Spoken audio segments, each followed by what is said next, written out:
تو یہ سب کیا ہے؟ مطلب پھر آپ اسٹریٹ اوے ریاستی اداروں کے سربراہان کو نشانہ بناتے ہیں، یہ کیا ہے؟ یہ انتشار پھیلانے کی کاوش نہیں ہے کیا؟ ایک منٹ بھائی جان، ایک منٹ ہے جائے. جب آپ ہیومن رائٹس کی بات کرتے ہیں، ہیومن رائٹس کے یونائٹڈ نیشنز کا چارٹر ہے، اس پہ آپ نے سائن کیا ہوا ہے. یہ آپ یہ نہیں کہہ سکتے ہمارے میں. آپ نے اپنے گھر میں، مجھے فرض کرے آپ کے محلے میں، آپ کے آس پاس کے لوگوں میں کسی جگہ پہ گھر میں کے لیے کسی ملازمہ کو یا کسی بیٹی کو یا کسی بچی کو یا کسی بچے کو وہاں پہ اس کے گھر والے مار پیٹ رہے ہو، آپ کیا کہیں گے؟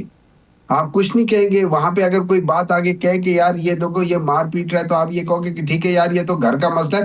بہت ساری چیزیں گھر کا مسئلہ ہے، بہت ساری چیزیں گھر کا مسئلہ نہیں ہوتا. نمبر 2، یہ یونائٹڈ نیشنز کے ہیومن رائٹس والوں نے جو پوری تقریر کی ہے، وہ کیا اس کا پی ٹی آئی سے کوئی تعلق تھا؟ اس سے کوئی پی ٹی آئی سے کوئی تعلق نہیں تھا. کیا دنیا کو نظر نہیں آ رہا کہ پاکستان میں کیا ہو رہا ہے؟ کیا دنیا کو نہیں پسند ہے؟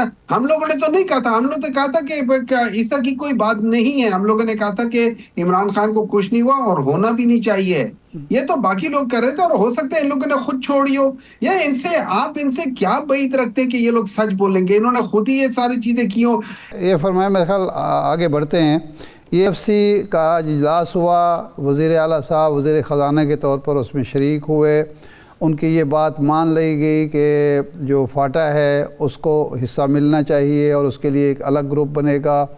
آپ نے سندھ کے ساتھ مل کر یہ بات کہی کہ وسائل جو صوبوں کو مل رہے ہیں اس میں کٹوتی نہیں ہوگی. آپ کا اور سندھ کا اتفاق ہوا اس پہ. یہ مل بیٹھنے کے نتیجے میں ہی صورتحال بہتر ہو رہی ہے. تو آپ سمجھتے ہیں کہ یہ مل بیٹھنا سیاسی جماعتوں کے ساتھ مفید ہے، حکومت کے ساتھ؟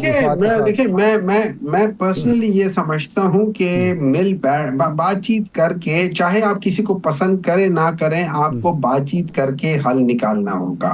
اس کی وجہ یہ نہیں ہے کہ مجھے یہ لوگ کوئی بہت سگے ہیں یا یہ لوگ مجھے بہت پسند ہے. مجھے اس کی وجہ یہ ہے کہ اس بات چیت کے نہ کرنے کی وجہ سے نقصان اس ملک کو ہو رہا ہے اور کسی کو نقصان نہیں ہو رہا.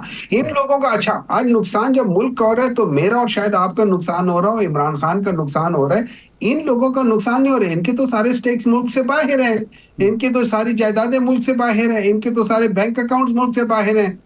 جتنا پاکستان دیوالیہ ہوتا ہے اتنا ان کے فائدہ ہوتا ہے، کیونکہ اتنا ان کے پاس پیسہ جو ہوتا ہے ریلیٹو ٹو پاکستان زیادہ ہو جاتا ہے. یہ ادھر زیادہ آرام سے چند پیسوں پہ زیادہ چاہے وہ کر سکتے ہیں. تو ان کا تو وہ نہیں ہے. لیکن یہ اس میں کوئی شک نہیں ہے کہ میں یہ سمجھتا ہوں کہ یہاں پہ ایک بات چیت ہونی چاہیے. لیکن دیکھیں اگین پرابلم کیا ہے، میں آپ کو ایک بات بتاتا ہوں.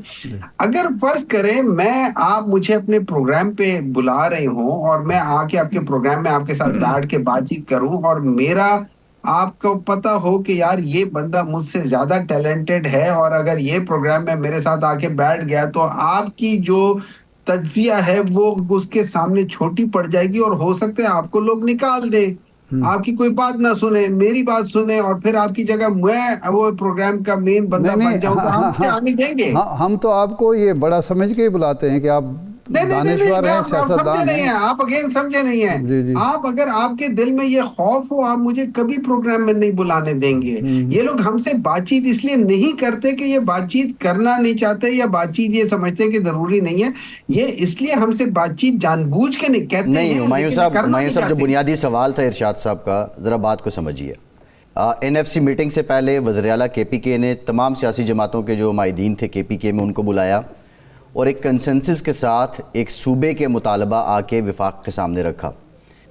اور پھر سونے پہ سہاگا یہ ہے کہ جو سندھ حکومت ہے اس نے بھی بہت سی باتوں سے اتفاق کیا کے پی کے حکومت کی.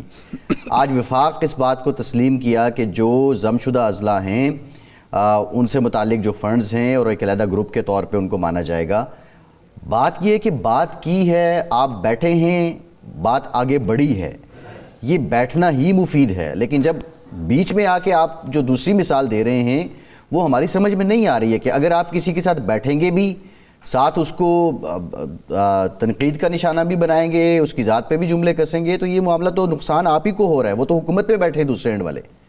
دیکھیں اب میں دوبارہ بتا رہا ہوں نا، جو حکومتی لوگ ہیں ان کے دل میں یہ خوف ہے کہ اگر عمران خان سے بات چیت ٹھیک ہو گئی، بات بن گئی، تو عمران خان باہر آ جائے گا. اگر عمران خان باہر آ گیا تو پھر عمران خان کو کوئی روک نہیں سکتا حکومت میں آنے سے. وہ یہ کبھی نہیں کریں گے کہ وہ عمران خان کو باہر آنے دیں. ٹھیک. وہ اس بات کو یہ بات چیت کو اس کے باوجود کہ وہ انیشیٹ کرنا چاہیں گے دکھاوے کے طور پہ, وہ اس کو سیبوٹاج نہیں, ہمایوں صاحب کوشچن از دیٹ آپ باہر والی بات نہیں ہے, یہ تو ہم حکومت کار کی بات کر رہے ہیں. جو آپ کی جماعت ہے اس کی حکومت ہے, اس کا ایک طریقہ کار ہے وفاق کے ساتھ, اس کا ایک لائزون ہے. بات یہ ہے کہ جب آپ کو یہ یقین ہی نہیں ہے کہ آپ بات کریں گے اور اس بات سے کچھ آگے نکلے گا, مزاحمت کر کے بھی آپ نے دیکھ لیا ہے, کوئی راستہ بھی نہیں نکل رہا ہے, تو پھر کیا یہ تو ٹکرے مارنے کے مترادف نہیں ہے؟ دیکھیے اس طرح ہے کہ بعض دفعہ اب یہ عمران خان کا ایک اپنا وہ ہے, وہ اس کا وہ موقف ہے, وہ کہتا ہے کہ میں غلامی نہیں موت قبول کروں گا. وہ کہتا ہے کہ میں غلام نہیں بن سکتا. اس کی فطرت ہے کہ وہ کسی کا محکوم نہیں رہ سکتا. وہ آزاد سوچ والا انسان ہے, وہ ہمیشہ سے آزاد سوچ کے لحاظ سے تھا, اور اس نے کرکٹ کی دنیا میں بھی آزادی کو امپاور کیا تھا. وہ واحد وہ کرکٹر تھا جو کہ نیوٹرل امپائر کو لے کر آیا تھا, مینز آزادی لے کر آیا تھا, ایکوالٹی لے کر آیا تھا. ٹھیک ہے نا. اچھا وہ واحد ہمایوں صاحب آنیسٹلی اسپیکنگ آپ کی بات کی ہمیں سمجھ نہیں آ رہی ہے. ہم جو بات کرنا چاہ رہے تھے وہ بنیادی طور پہ یہ ہے, وہ جو کیا تھا, جو کہا تھا, وہ سلسلہ اپنی جگہ ہے. واٹس اے وے فارورڈ کیا ہے جب آپ بات نہیں کریں گے؟ وے فارورڈ ایک ہے. دیکھیں وے فارورڈ میرے لحاظ سے ایک ہے. وہ وے فارورڈ یہ ہے کہ آپ نے پاکستان کے اندر پولیٹیکل سٹیبلٹی لے کر آنی ہے.